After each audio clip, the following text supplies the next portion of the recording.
As we honor those who made the ultimate sacrifice, we're recognizing a local veteran who survived the unimaginable. He fought in World War II and was one of two who survived after his bomber plane was shot down. Melanie Gillespie live tonight with more of his story. Mel?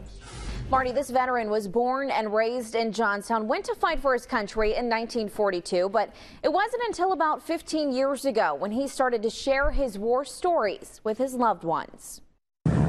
It's been 70 years since John Szczur was in combat, but the memory of his time served isn't far from his mind. Everybody was enlisting or getting drafted. So I enlisted in the Air Force. He was the crew chief on a B-24, as he describes it, a 4-engine bomber with a double tail.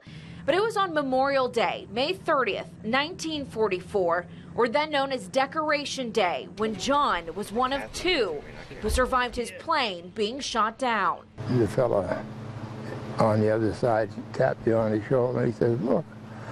I looked out there and he showed me there's a 3-inch hole in the wing.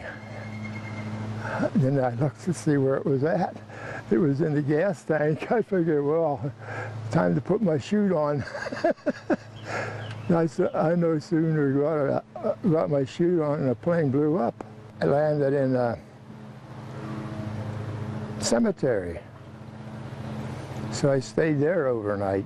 John survived some time on his own in Romania before he was hauled into a prison camp where he spent several months. When the Russians come in and they released us. He came back home in 45 and adjusted back into civilian life. What was it like to come back home? Wonderful. He got a degree in mechanical engineering from Pitt, got married and started a family, and worked in the steel mills the next 33 years. People like my dad are selfless.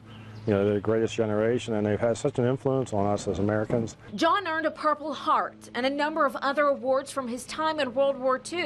It was a good experience. It's an experience he says he doesn't regret. And it's his experience that gives us a reason to give thanks this Memorial Day. Yeah, those are our heroes. This is the least we can do, is to take back and reflect on what all they've done for us to keep us safe.